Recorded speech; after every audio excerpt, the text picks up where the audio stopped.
fait, j'ai commencé par faire de la photo de rue, je me suis un peu formé sur le tas. Et j'ai commencé à m'intéresser à la technique du light painting. Et j'ai appris sur Google en fait. Au fur et à mesure des rencontres sur le net. On était échangistes, plein gay, tout ça. Ben, je me suis fait des potes. Ça fait qu'on s'est retrouvés vite à se coller les lampes ensemble dans le noir. Je suis venu dans le light en fait par le light. C'était ma première approche photographique. Aujourd'hui, je suis aussi parti plus dans le milieu de la photo plus traditionnelle, on va dire, ou photomontage. Pas du tout dans la photo à la base, mais alors pas du tout, j'y comprenais rien. J'y comprends toujours rien. Mon travail, c'est courir avec la lampe. À la base, je fais du tatouage, de la peinture. Donc je suis pas spécialement branché cadrage ou mise en scène. Par contre, je dessine bien. Donc, je suis là, c'est ma place dans le light club, c'est tracer. Vas-y, prends la lampe, va faire un dragon. C'est comme ça qu'on me dit. Celui-ci votre jouet, les enfants. Tiens. Ah bah oui, c'est pas mon préféré, hein. C'est mon récurrent, mais c'est ton préféré. Donc moi, voilà, mais c'est vrai, la LED Lancer, en fait, c'est une P7 celle-ci. Elle a un faisceau réglable, en fait. Donc elle est hyper... on peut s'en servir un peu partout. Moi, je m'en sers, voilà, pour je suis plus dans le painting que dans le tracé, finalement, sur tout ce que je fais en light. Je favorise plus le painting, avec des mises en scène, des ambiances. Ce que j'ai appris après dans la photo, d'ailleurs. Où je l'ai fait évoluer comme ça. Et en fait, voilà, je m'en sers pour faire l'éclairage de modèle. L'avantage de cette lampe-là, en fait, c'est qu'elle est puissante. Donc après, il faut prendre l'habitude pour la manier proche des modèles pour pas cramer, en fait. Donc il faut aller vite. Mais derrière, elle a l'avantage aussi qu'elle me permet de faire du décor.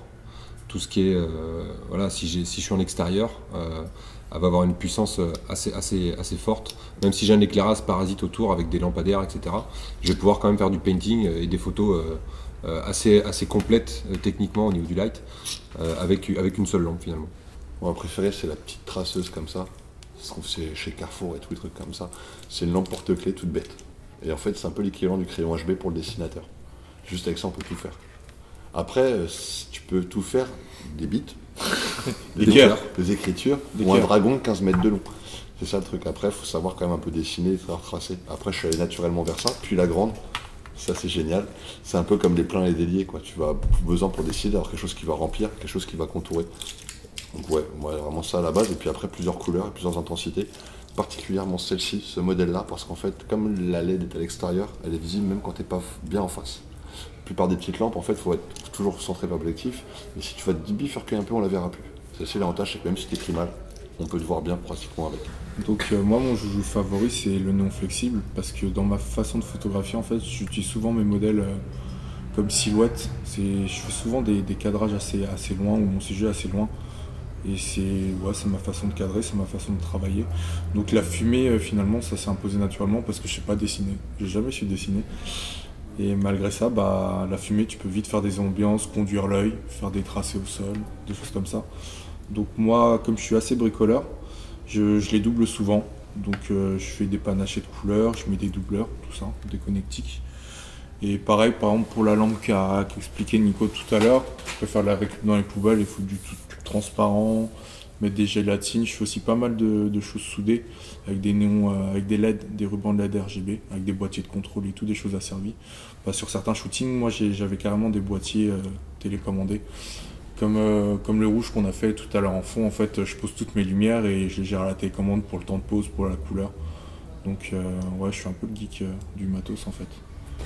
Donc moi ma préférée c'est celle-ci, parce que déjà tu peux t'en servir pour du painting et pour du graphe. Ensuite elle a 10 modes de couleurs différents, un shader à la fin et elle change de couleur donc automatiquement. Et aussi la petite spécificité que j'aime beaucoup de cette lampe, c'est qu'en fait c'est pas une lumière continue, elle clignote super vite mais l'œil le voit pas. Enfin l'œil peut pas forcément le voir super. En fait c'est un hachage. Voilà. Le RGB il fonctionne par hachage. Et donc du coup quand on fait un tracé, ça fait pas une lumière continue mais plein de petits traits le long d'une ligne, quoi. Donc j'aime beaucoup, du coup j'utilise assez pour faire ce qu'ils appellent des flamèches, des grandes formes sur les côtés. Des haïderies. Non, parce que c'est dans sa dynamique. En fait, quand il part en épilepsie, qu'il envoie son bras, comme il va très très vite, finalement, son trait rouge va se décomposer et faire des pointillés. Tu vas marquer le temps en fait. On va voir l'accélération, le ralentissement dans le trait. Donner plus de dynamique à toute mes... On a une chose qu'on a oublié aussi, c'est le déplacement de l'appareil. C'est que la lumière aussi, on peut la changer en déplaçant l'appareil. Donc on peut changer la focale pour faire converger les points vers le centre par exemple, ou alors on peut déplacer les trépieds. Juan Leonardo, un Allemand qu'on a rencontré, lui il court avec le trépied. Vraiment, il va changer son spot comme ça. Nous on le fait très rarement, on est sur trépied fixe, mais lui il se balade, il n'hésite pas à tourner aussi, à se changer, passer de paysage à portrait. Et ça fait très intéressant. Il y en a qui travaillent que comme ça d'ailleurs, qui vont prendre en photo des bâtiments et qui vont déplacer l'appareil. Il y en a un qui a fait un truc super il y a 2 jours, je sais pas si vous avez vu. Le mec il prenait en photo une voiture, c'est-à-dire qu'en fait il prenait l'arrière de la voiture et il éclairait au centre et il déplaçait l'appareil. Donc la voiture paraissait vachement longue. Le truc est vachement simple, on le fait déjà avec le bras depuis longtemps, mais lui ce qu'il a fait pas mal depuis un petit bout. Enfin il a fait ça il y a 2 jours, il a fait l'arrière de la voiture et entre temps il est passé en mode paysage. Donc la voiture elle part comme ça en fond et puis elle arrive en premier plan et elle repart à droite comme ça. Vachement intéressant. Juste avec une lampe, une voiture et un trépied. Il n'y a rien de particulier là-dessus. Mais c'est l'idée qui est vachement bien. Et le visuel marche bien.